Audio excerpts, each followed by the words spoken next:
गांव के बाहरी हिस्से में एक पुराना और सुनसान कब्रिस्तान था, जिसके चारों ओर घने पेड़ों का घेरा था। यह कब्रिस्तान अपने रहस्यमय और भयावह वातावरण के लिए मशहूर था। दिन के समय भी लोग इस जगह से गुजरने से कतराते थे और रात के अंधेरे में तो यहां जाने का सवाल ही नहीं उठता था। गांव वालों का कहना था कि रात के समय वहां से अजीबोगरीब आवाजें आती थीं, जो किसी को भी डराने के लिए काफी थी। यह आवाजें किसी अदृश्य शक्ति के गूढ़ गीत की तरह लगती थीं और कई बार तो लगता था कि कोई अपना दर्द बयान कर रहा हो। विजय, एक निडर और जिज्ञासु युवक, इन कहानियों पर विश्वास नहीं करता था। उसने ठान लिया कि वह इन रहस्यमयी आवाजों की सच्चाई का पता लगाएगा।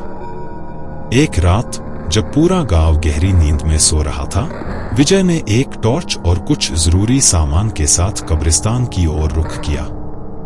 जैसे ही वह कब्रिस्तान के गेट के पास पहुंचा, उसे एक ठंडी हवा का झोंका महसूस हुआ। विजय ने खुद को संभाला और अंदर कदम रखा। चारों ओर घना अंधेरा था और सिर्फ उसकी टॉर्च की रोशनी ही उसके रास्ते को थोड़ा बहुत दिखा रही थी। विजय ने कुछ कदम आगे बढ़ाए ही थे कि उसे दूर से धीमी धीमी आवाजें सुनाई देने लगीं। यह वही रहस्यमय गीत था जिसके बारे में गांव वाले बातें करते थे। उसकी धड़कनें तेज हो गईं, लेकिन उसने अपनी हिम्मत को टूटने नहीं दिया। जैसे जैसे वह आवाजों की दिशा में बढ़ा, उसे ऐसा लगा जैसे कोई उसे देख रहा हो।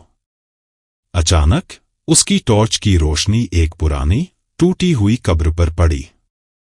उस कब्र से एक नीली रोशनी फूट रही थी और विजय को वहां एक आकृति नजर आई। विजय ने साहस जुटाकर पूछा, तुम कौन हो और यह सब क्या है? उस आकृति ने एक धीमी और गूढ़ आवाज में जवाब दिया, मैं इस कब्रिस्तान का रखवाला हूं। यहां जो आवाजें सुनाई देती हैं, वे उन आत्माओं की हैं जो न्याय की पुकार कर रही हैं। वे आत्माएं जो जीवन में अत्याचार का शिकार हुईं और मरने के बाद भी शांति नहीं पा सकी। विजय ने कांपते हुए पूछा, मैं क्या कर सकता हूं? रखवाले ने कहा, तुम्हें इन आत्माओं की कहानियों को गांव में सबके सामने लाना होगा, ताकि लोग उनके साथ हुए अन्याय को समझ सकें और उनके लिए प्रार्थना कर सकें। तभी इन आत्माओं को शांति मिलेगी। विजय ने वादा किया कि वह इन आत्माओं की कहानियों को सबके सामने लाएगा। वह अगले दिन गांव लौटा और सबको अपनी अनुभव के बारे में बताया। गांव वालों ने मिलकर उन आत्माओं के लिए प्रार्थना की और उनके लिए एक विशेष पूजा का आयोजन किया। धीरे धीरे कब्रिस्तान की रहस्यमयी आवाजें शांत हो गईं और वह जगह अब भयानक नहीं, बल्कि एक शांति और श्रद्धा का स्थल बन गई।